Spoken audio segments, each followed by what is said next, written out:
नमस्कार, स्वागत है आपका रिपब्लिक भारत के डिजिटल प्लेटफॉर्म पर और मैं हूं आपके साथ पलक सहगल।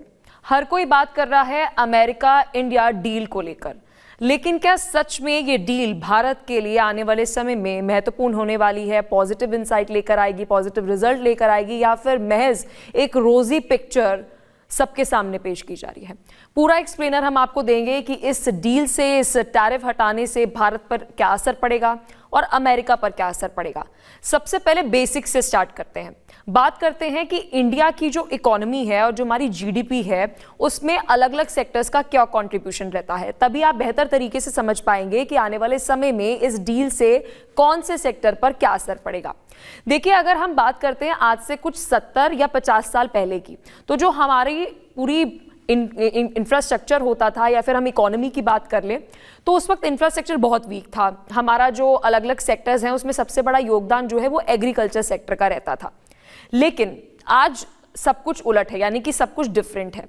हमारी जो इकोनॉमी है 50 साल पहले सबसे पहले एग्रीकल्चर सेक्टर 60 to 70% कंट्रीब्यूट करता था, और आज जब हम 2025 में खड़े हैं तो 3 सेक्टर्स की अगर हम बात करें तो सबसे एंड में जो है वो एग्रीकल्चर सेक्टर आता है, यानी कि 18 to 16% जो हमारी जीडीपी है उसमें एग्रीकल्चर सेक्टर जो है वो कंट्रीब्यूट कर रहा है। तो ये ट्रांजिशन आप समझ गए होंगे। अब हम बात करते हैं सर्विस सेक्टर। सर्विस सेक्टर जो है वो हमारी टॉप लिस्ट पे है। एक समय ऐसा होता था जो हमारा सर्विस सेक्टर है वो सेकंड नंबर पर रहता था, लास्ट नंबर पे तो नहीं, सेकंड नंबर पे रहता था। उसके बहुत सारे कारण हैं। यहाँ पर अगर हम बात करें तो सर्विस सेक्टर में इंजीनियर्स से लेकर, अगर हम अलग अलग एमएनसीज की बात करें, बीपीओज की बात करें, वहाँ पर हम देखते हैं कि बाहर से सर्विसेज जो है वो हमारी कंट्री से ली जाती हैं। इसलिए हमारा सर्विस सेक्टर जो है वो सेकंड नंबर पे पहले हुआ करता था, और अभी जो है कम से कम 63 to 60% हमारी जीडीपी में जो कंट्रीब्यूशन होता है इकोनॉमी में वो सर्विस सेक्टर दे रहा है।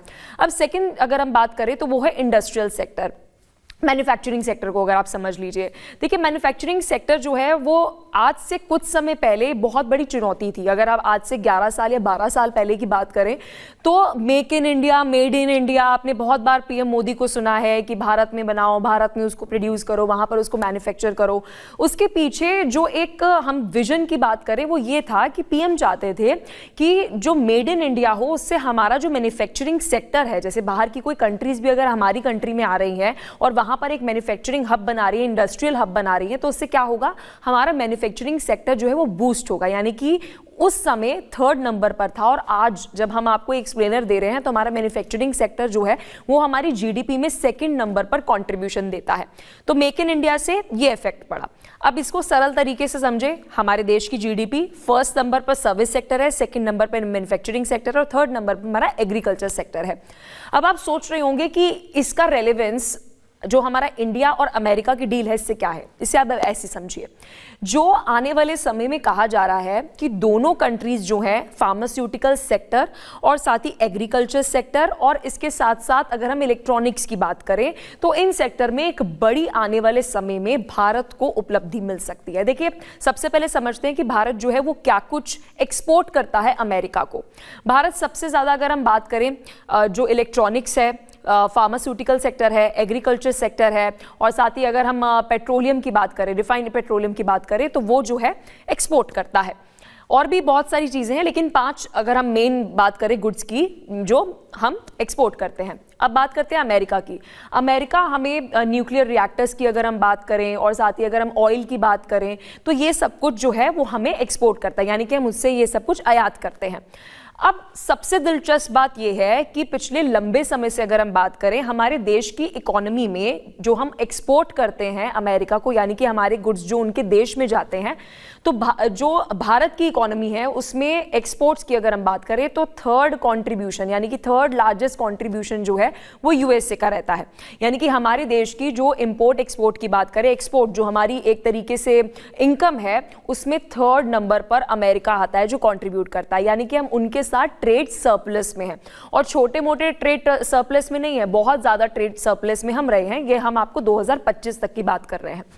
अब लाजमी सी बात है, अमेरिका की अगर हम बात करें, अमेरिका हमारे साथ ट्रेड डेफिसिट में था, यानी कि हमसे अमेरिका ज़्यादा ले रहा है और कम हमें दे रहा है, यानी कि उन्हें हम पर ज़्यादा निर्भर होना पड़ रहा है। और जबकि अगर हम अपनी बात करें तो हमारे देश को मुनाफा हो रहा है, क्योंकि हम ज़्यादा से ज़्यादा उन्हें एक्सपोर्ट कर रहे हैं और इंपोर्ट हम इतना अमेरिका से नहीं कर रहे हैं, जिसका लास्ट 11 ईयर्स में मेक इन इंडिया के तहत, एप्पल का आप छोटा सा एग्जाम्पल ले लीजिए, जब भारत के अंदर उसका मैन्युफैक्चरिंग यूनिट खुलता है तो इससे फ़ायदा क्या होगा, that is make in India, यानी कि वो हमारी कंट्री में बन रहा है।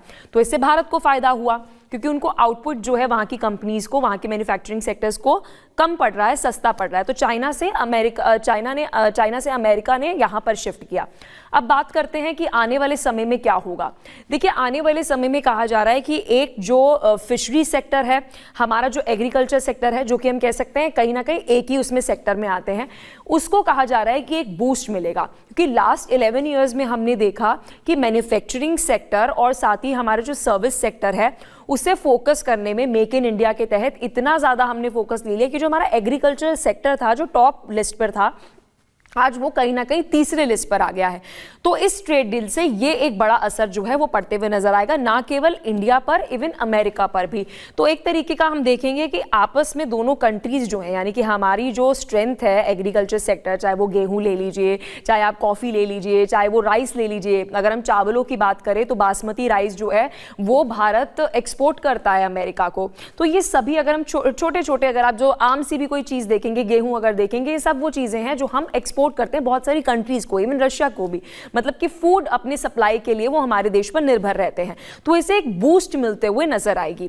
अब बात करते हैं फार्मास्यूटिकल सेक्टर पर। देखिए, अगर हम मेडिकल और साथ ही फार्मास्यूटिकल सेक्टर की बात करें तो पूरे विश्व में सबसे ज्यादा अगर सस्ता और टिकाऊ अगर कोई मेडिकल इंफ्रास्ट्रक्चर की बात करें, डॉक्टर्स का खर्च कहें या फिर हम कहें फार्मास्यूटिकल में जो मेडिसिन, जो दवाइयां आप लेते हैं, तो वो भारत जो है वो सबसे अच्छा सप्लाई चेन जो है वो प्रोवाइड करता है, यानी कि किफायती रहता है, सस्ता रहता है और अच्छा रहता है। तो कहा जा रहा है आने वाले समय में इस डील के बाद जो टैरिफ हमने देखा था पिछले 1 साल की अगर हम बात करें, क्योंकि मार्च के बाद से ही सब कुछ शुरू हुआ था, 7-8 महीने के बाद बहुत हम देख रहे थे कि हमारी इकोनॉमी पर एक नेगेटिव इफेक्ट हो सकता था, लेकिन हमने जैसे तैसे उसे करके जो है वो बैलेंस किया। तो आने वाले समय में कहा जा रहा है कि फार्मास्यूटिकल सेक्टर और जो एग्रीकल्चर सेक्टर है उसमें एक बढ़त बढ़ते हुए नजर आएगी। लेकिन देखिए, इतनी भी रोजी पिक्चर नहीं है। अगर हम लास्ट 2 मंथ्स की बात करें, रशिया के साथ जो हमारे ऑयल जो वो रहे हैं, इंपोर्ट रहे हैं, वो कम हुए हैं, यानी कि जो हम रशिया से बार बार ट्रम्प जो एक बात कह रहे थे कि हम जो इंपोर्ट कर रहे हैं वहाँ से, तो उसमें हम देख रहे हैं कि कटौती हुई है। तो ये एक हम कह सकते हैं कि सिचुएशन जो है आने वाले समय में बहुत चुनौतीपूर्ण हमारे लिए रहने वाली है, कि वहाँ पर रशिया के साथ भी हमारे जो ट्रेड हैं उनको भी एकदम बैलेंस रखना है, अमेरिका के साथ भी जो हमारी ट्रेड है उसे भी बैलेंस रखना है, और यूरोपियन यूनियन के साथ तो हमारी बेहतरीन डील हुई है। अब अमेरिका को क्या फ़ायदा होगा? देखिए, अमेरिका की अगर हम बात करें, अमेरिका तो पहले से ही हमारे देश पर बहुत ज़्यादा निर्भर है, हमारी इकोनॉमी को थर्ड तरीके से कंट्रीब्यूट कर रहा है हमसे इंपोर्ट करके। लेकिन बड़ी बात ये कही जा रही है कि अभी जब एस जयशंकर अमेरिका में मौजूद थे तो चाइना पर निर्भर नहीं रहना चाहता है अब अमेरिका। तो कहा जा रहा है कि शायद ऐसा हो सकता है कि रेयर अर्थ मैग्नेट्स को लेकर कोई जल्द एक डील जो है वो हो सकती है। इसमें कुछ भी ऑफिशियल नहीं है, बस इसकी सुगबुगाहट है, क्योंकि सबसे ज़्यादा विश्व में जो रेयर अर्थ मिनरल्स और मैग्नेट्स हैं वो चाइना के पास है, और अमेरिका अब किसी भी तरीके से चाइना पर निर्भर नहीं रहना चाहता है। तो मोस्ट प्रोबेबली हो सकता है कि आने वाले समय में इसको लेकर भी एक बहुत बड़ी आपस में दोनों कंट्रीज़ की कोई एक बड़ी जानकारी सामने आ जाए। लेकिन अमेरिका की अगर हम बात करें तो जो हमारे मशीनरी है, जो आप अलग अलग मैन्युफैक्चरिंग सेक्टर्स में देखते होंगे, बड़ी बड़ी मशीनरीज लगी होती हैं, तो वो सारी मशीनरीज जो हैं वो हम अमेरिका से इंपोर्ट करते हैं। कहा जा रहा है कि अमेरिका को ये फ़ायदा जो है वो होते हुए नजर आएगा। लेकिन in the end of the day जो मशीनरी वहाँ से आएंगी, चाहे वो अलग अलग मैन्युफैक्चरिंग यूनिट्स में हो, उसमें एक बड़ा फ़ायदा भारत को ही इवेंचुअली जो है वो मिलते हुए नजर आएगा, कि अगर हम वहाँ से अपना कोई इनपुट ले रहे हैं, एक फिक्स कॉस्ट जिसको हम मशीनरी कहते हैं, तो इसमें हमारी इकोनॉमी में भी बूस्ट होते हुए नजर आएगा।